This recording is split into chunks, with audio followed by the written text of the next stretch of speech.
হাজার হাজার বছর আগে হিন্দু ধর্ম ছিল, তারপর এলেন যীশু খ্রিস্ট, তারপর নবী মোহাম্মদ। সবকিছু একই হয়, তাহলে সৃষ্টিকর্তাও তো একই হওয়া উচিত, সেই পরম শক্তিও একই। তাহলে আজ পৃথিবীতে এত ধর্ম কেন আছে? আপনার কাছে জানতে চাই, ধর্মগ্রন্থ মূর্তি পূজা নিষেধ করলে আপনি কি তা করবেন? না, তাহলে আমি করবো না। তাহলে এখন কি আপনি বিশ্বাস করেন মূর্তি পূজা ভুল? আবারও বলছি, আমাকে আরো পড়াশোনা করতে হবে, আমি পরিষ্কার নই। কিন্তু আপনি পড়াশোনা করবেন, কখন করবেন? এই ভিডিও দেখা শেষ করলে মেহেরবানি করে শেয়ার করবে। শুভ সন্ধ্যা ডাক্তার, আপনাকে শুভেচ্ছা জানাই। আমি একজন হিন্দু, আমার নাম সন্দীপ, এবং আমি অনেক দিন ধরে ইউটিউবে আপনার ভিডিওগুলো দেখছি। একজন হিন্দু হিসাবে আমি অন্যান্য ধর্মকেও সম্মান করি। আমি আল্লাহ নবী মোহাম্মদ সাল্লাল্লাহু আলাইহি ওয়াসাল্লামকেও সম্মান করি। শৈশবে আমি ক্যাথলিক স্কুলে পড়াশোনা শুরু করি, যেখানে আমাকে বাইবেল, খ্রিস্ট ধর্ম এবং প্রভু যিশু সম্পর্কে শেখানো হয়েছিল। আর পরে পঞ্চম শ্রেণীর পর আমি আমার নিজের ধর্ম সম্পর্কে জানতে পারি। হিন্দু পরিবারে জন্ম নেওয়ার পরও আজ আমি মাঝে মাঝে অন্য ধর্মের প্রতিও আকৃষ্ট হই। ঠিক আছে, সব ধর্মের মধ্যে কিছু সাধারণ যোগসূত্র আছে। ডাক্তার, আমার আপনার কাছে একটি মৌলিক প্রশ্ন আছে। মূলত আমি বিজ্ঞান বিভাগের ছাত্র, ফার্মাসির লোক। আজ আমি একজন অনুমোদিত আর্থিক পরামর্শদাতা। তাহলে আজকে বাজারে আমি যা দেখি তা হলো পৃথিবীতে অনেক ধর্ম বিদ্যমান। যদি মানুষ একই হয়, যদি মানুষের অঙ্গ প্রত্যঙ্গ একই হয়, যদি মানবদেহের সব কিছু একইভাবে চলে, হৃদস্পন্দন, রক্ত প্রবাহ, রক্ত, বছর, নাক সবই একরকম, যদি সব কিছু একই হয়, তাহলে সৃষ্টিকর্তাও তো একই হওয়া উচিত, সেই পরম শক্তিও একই। তাহলে যদি পরম শক্তি একই হয়, তাহলে আজ পৃথিবীতে এত ধর্ম কেন আছে? এখন থেকে ভবিষ্যতে কি হতে যাচ্ছে? কারণ যদি আমি তাত্ত্বিক বই বা ইতিহাস অনুযায়ী দেখি, হাজার হাজার বছর আগে হিন্দু ধর্ম ছিল, তারপর এলেন যীশু খ্রিস্ট, তারপর নবী মোহাম্মদ আর এখন আজকের দিন। আমার চোখের সামনে যা দেখি তা হলো অনেক ধর্ম আছে, এবং প্রতিটি ধর্মেরই নিজস্ব ভালো মন্দ দিক আছে। তাই একজন মানুষ হিসাবে আমি বিভ্রান্ত হয়ে যাই। আমি একজন হিন্দু, তাই আমার ধর্মকে সম্মান করা উচিত, আবার একজন মানুষ হিসেবে অন্য ধর্মকেও সম্মান করা উচিত। তাহলে চূড়ান্ত সত্য কি, এবং আগামী শতাব্দীগুলোতে ভবিষ্যৎ কি হতে যাচ্ছে?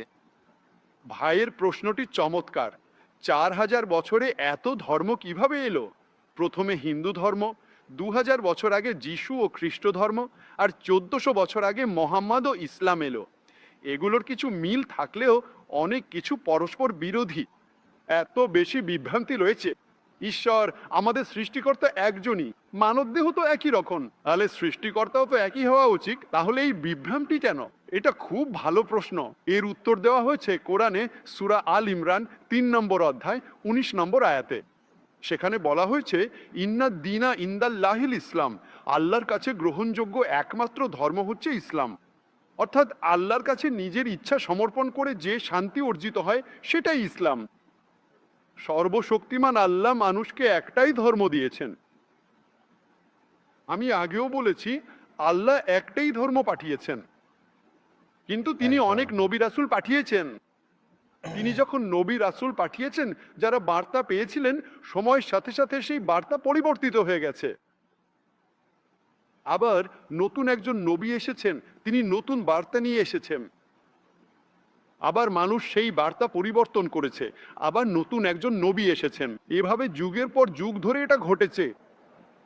কিন্তু সব নবী রাসূল যে বার্তা এনেছেন, মূল বার্তাটি ছিল একই। সর্বশক্তিমান আল্লাহর শেষ ও চূড়ান্ত বার্তা ছিল কোরআন। এখন আপনি আমাকে এই প্রশ্ন করতে পারেন, কেন আল্লাহ 1400 বছর আগে কোরআন নাজিল করলেন? তিনি সরাসরি কোরআন নাজিল করলেন না কেন? কোরআন সরাসরি নাজিল করলেন না কেন? কোনো বিভ্রান্তি থাকতো না। আপনি জানেন, আমার ছেলে ডাক্তার হতে চায়। সে আমাকে বলে, আব্বা, কেন তুমি আমাকে নার্সারিতে দাও, তারপর জুনিয়র কেজি, সিনিয়র কেজি, প্রথম শ্রেণী, কেন আমাকে স্কুলে দাও? সরাসরি আমাকে মেডিকেল কলেজে ভর্তি করিয়ে দাও। আমি বললাম, বাবা, তুমি যদি ডাক্তার হতে চাও তাহলে আগে nursery, pre primary, primary school, secondary school, তারপর মেডিকেল কলেজে যেতে হবে, তারপরই তুমি ডাক্তার হতে পারবে।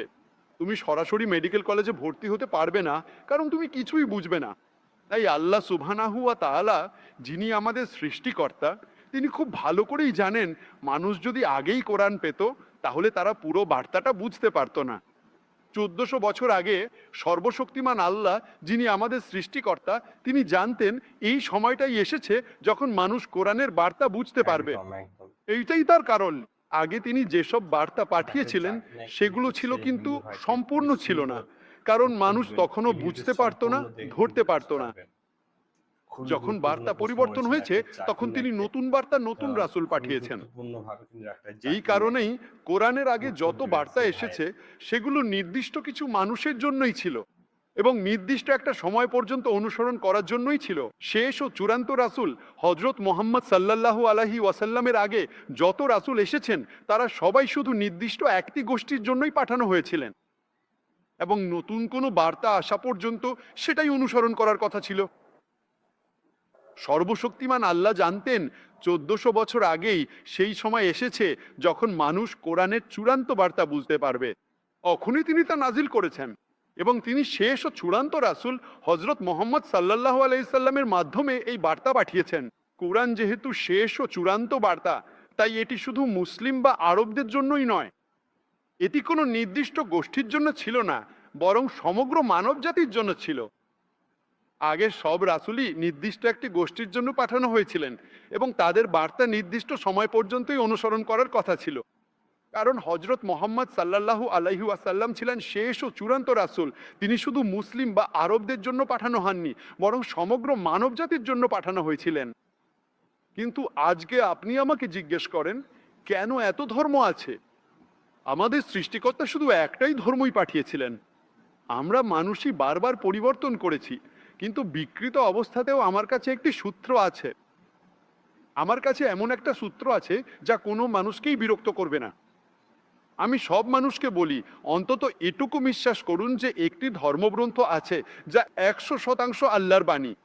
তাহলে হিন্দুরা বলবে আমি বিশ্বাস করি বেদ 100% আল্লাহর বাণী। খ্রিস্টানরা বলবে আমি কোনো আপত্তি নেই বাইবেলকে 100% আল্লাহর বাণী হিসাবে মানতে। মুসলমানরা বলবে আমারও কোনো আপত্তি নেই কোরআনকে 100% আল্লাহর বাণী হিসেবে মানতে। তাহলে আমি তাদের বলি ঠিক আছে, এখন আসুন আমরা সবাই একমত হই, এই সব ধর্মগ্রন্থে যা সাধারণ সেটাই আমরা অনুসরণ করব, যা ভিন্ন সেটা আমরা আগামীকাল আলোচনা করব। ভিন্নতার ওপর আমরা ঝগড়া করব না। আসুন আমরা একমত হই যে যা সাধারণ সেটাই অনুসরণ করব এবং অন্তত এটুকু নিশ্চিত থাকব যে যা সাধারণ এই তিনটে ধর্মগ্রন্থে অন্তত এইটুকু 100% আল্লাহর বাণী। যা ভিন্ন তা হয়তো আল্লাহর বাণী হতে পারে, আবার নাও হতে পারে। এটা আমরা আগামীকাল আলোচনা করতে পারি। এখন যখন আমরা গবেষণা করি, আর আমি তুলনামূলক ধর্মতত্ত্বের একজন ছাত্র হিসেবে আমি Veda, Upanishad, Bhagavad Gita, Bible, Old Testament, New Testament, Quran সবই পড়েছি। এখন যখন আমি গবেষণা করি তখন জানতে পারি যে এই সব ধর্মগ্রন্থেই বলা হয়েছে একজনই ঈশ্বর আছেন। সব ধর্মগ্রন্থেই বলা হয়েছে ঈশ্বরের কোনো ছবি নেই, কোনো ফটোগ্রাফ নেই, কোনো চিত্রকর্ম নেই, কোনো মূর্তি নেই, কোনো প্রতিমা নেই। সব ধর্মগ্রন্থেই বলা হয়েছে সর্বশক্তিমান ঈশ্বর কাউকে জন্ম দেন না এবং তাকে কেউ জন্ম দেয় না। সব ধর্মগ্রন্থেই বলা হয়েছে শেষ এবং চূড়ান্ত বার্তাবাহক হচ্ছেন নবী মুহাম্মদ সাল্লাল্লাহু আলাইহি ওয়াসাল্লাম। আমি এই সেশনে হিন্দু ধর্মগ্রন্থ থেকে অনেক আয়াত উদ্ধৃত করেছি যেখানে বলা হয়েছে নবী মুহাম্মদ সাহুই শেষ ও চূড়ান্ত বার্তাবাহক। আমি বাইবেল থেকেও উদ্ধৃতি দিয়েছি, আমি কোরআন থেকেও উদ্ধৃতি দিয়েছি। তাহলে অন্তত চলুন আমরা যা আসছে সেটাকে মেনে চলার ব্যাপারে একমত হই। বাইবেল, বেদ, কোরআন এই তিনটেই বলে তোমরা মদ্যপান করবে না। এটা আমি আমার আগের উত্তরে উদ্ধৃত করেছি। এই তিনটেই বলে তোমরা জুয়া খেলবে না। তিনটেই বলে শূকরের মাংস খাবে না।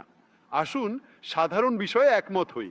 তাই মানতে হবে ঈশ্বর একজনই এবং মোহাম্মদ ঈশ্বরের শেষ বার্তাবাহক।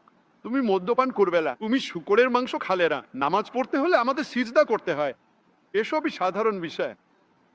তাহলে আমি প্রশ্ন করছি, যদি তুমি বলো তুমি হিন্দু এবং বলো তুমি অন্য ধর্মকে সম্মান করো, আমি প্রশ্ন করছি তুমি কি বিশ্বাস করো যে একজনই ঈশ্বর? বই অনুযায়ী আমি করি।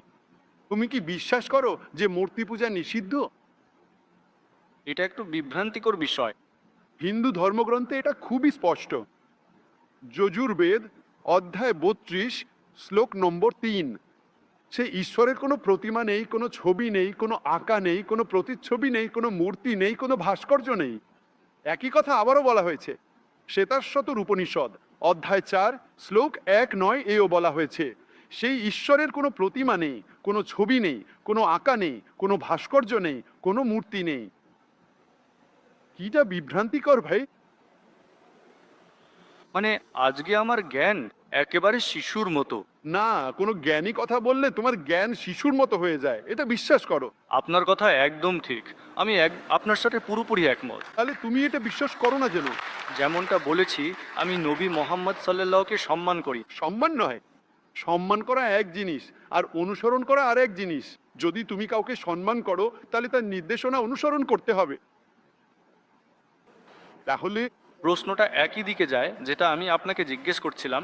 যদি আমি একজন হিন্দু হই, যদি আমি হিন্দু ধর্মে বিশ্বাস করি, তবুও যখন আমি আমার বাড়ি থেকে বের হই, তখন আমাকে আমার সহকর্মী, সমাজের অন্য সদস্য, পৃথিবীর অন্যান্য মানুষের সাথে চলতে হয়। এটা কি বাধ্যতামূলক? ধরুন সমাজের অন্য সদস্যরা চুরি করা শুরু করলো, চারপাশে সবাই চুরি ধরলে আপনিও কি চুরি করবেন? আপনার বন্ধুরা যদি চুরি করা শুরু করে আপনি কি চুরি করবেন?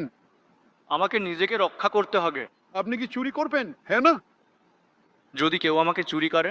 আপনি বলেছিলেন আপনাকে অন্যদের অনুসরণ করতে হয়। আপনার বন্ধুরা চুরি করলে আপনিও কি চুরি করবেন? আমি অন্যদের চুরি করার কোনো মানে দেখি না। চুরি করা অন্যায়, তাই তখন সমাজকে অনুসরণ করবেন না। সমাজ সঠিক হলেই কেবল তাকে অনুসরণ করুন, যখন ভুল তখন অনুসরণ করবেন না। ঈশ্বর আপনাকে বুদ্ধি মস্তিষ্ক দিয়েছেন, ঠিক না? তাহলে যদি আপনার হিন্দু বন্ধুরা বেদের বিরুদ্ধে যায়, আপনি বেদ অনুসরণ করবেন নাকি আপনার হিন্দু বন্ধুদের? আদের বইয়ে যা লেখা আছে সেটাই অনুসরণ করতে হবে। আপনার কাছে জানতে চাই, ধর্মগ্রন্থ মূর্তি পূজা নিষেধ করলে আপনি কি তা করবেন? না, তাহলে আমি করব না। তাহলে এখন কি আপনি বিশ্বাস করেন মূর্তি পূজা ভুল? আবারও বলছি, আমাকে আরো পড়াশোনা করতে হবে। আমি পরিষ্কার নই। কিন্তু আপনি পড়াশোনা করবেন, কখন করবেন? আজ নাকি কাল? কখন? হয়তো আজ বা কাল। ঠিক আছে, ভালো। আমি হিন্দু ধর্মগ্রন্থ থেকে নবী মোহাম্মদ সালে সম্পর্কে অনেক রেফারেন্স দিয়েছি। নবী মোহাম্মদ সাহ কি আল্লাহর রাসূল বলে আপনি বিশ্বাস করেন? হ্যাঁ, আমি বিশ্বাস করি। যদি আপনি বিশ্বাস করেন তাহলে কি তার আদেশ নির্দেশ মানা উচিত নয়?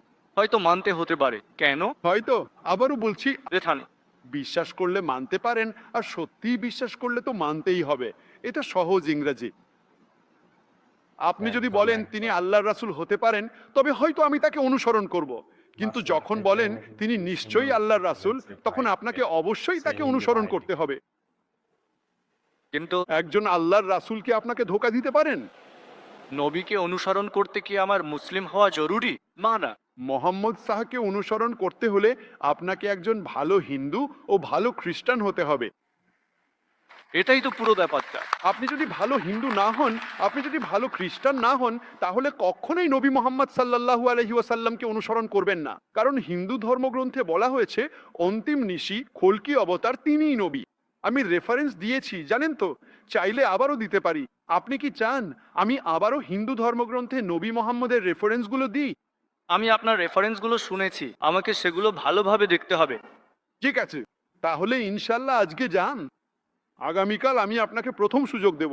আর ওখানে একজন মহিলা আছেন, আপনাকেও আমি প্রথম সুযোগ দেব। তারপর আমি আপনাকে একজন সত্যবাদী ব্যক্তি বলবো।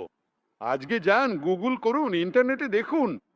আমি অন্তত 100টা রেফারেন্স দিয়েছি। আমার লেকচারে 100রও বেশি রেফারেন্স আছে। যদি দেখেন, হিন্দু ধর্মগ্রন্থে নবী মোহাম্মদ সয়ের কথা বলা হয়েছে, এক আল্লাহর কথা বলা হয়েছে, মদ না খাওয়ার, শূকরের মাংস না খাওয়ার, জুয়া না খেলার কথা বলা হয়েছে। যা ভিন্ন সেটা আমরা আগামীকাল আলোচনা করব। কমপক্ষে যেটা মিল আছে সেটাতে আমাদের একমত হওয়া উচিত। তাহলে যখন আপনি মানুষকে একত্রিত করার কথা বলছেন, আমি আপনাকে এমন একটা ফর্মুলা দিচ্ছি যা আপনাকে কষ্ট দেবে না। আমি আপনাকে বলছি না এমন কিছু অনুসরণ করতে যা হিন্দু ধর্মগ্রন্থে নেই। আমি আপনাকে বলছি হিন্দু ধর্মগ্রন্থ এবং কোরআনে যা আছে সেটা শতভাগ অনুসরণ করুন। তাহলে আপনি একজন ভালো হিন্দু, ভালো খ্রিস্টান হবেন এবং এমনকি ইসলামে প্রবেশও করতে পারবেন। হয়তো ভালো মুসলিম হবেন না, অন্তত প্রবেশ করতে পারবেন। আপনার ধর্মগ্রন্থ বলে শেষ নবী ও কোরআন অনুসরণ করতে হবে। কোরআন ও নবী মুহাম্মদের পথ চললে আপনি ভালো মুসলিম হবেন। আমি সেখানে অপেক্ষায় আছি। আজ এটা করলে কাল ইনশাল্লাহ আমাদের দেখা হবে।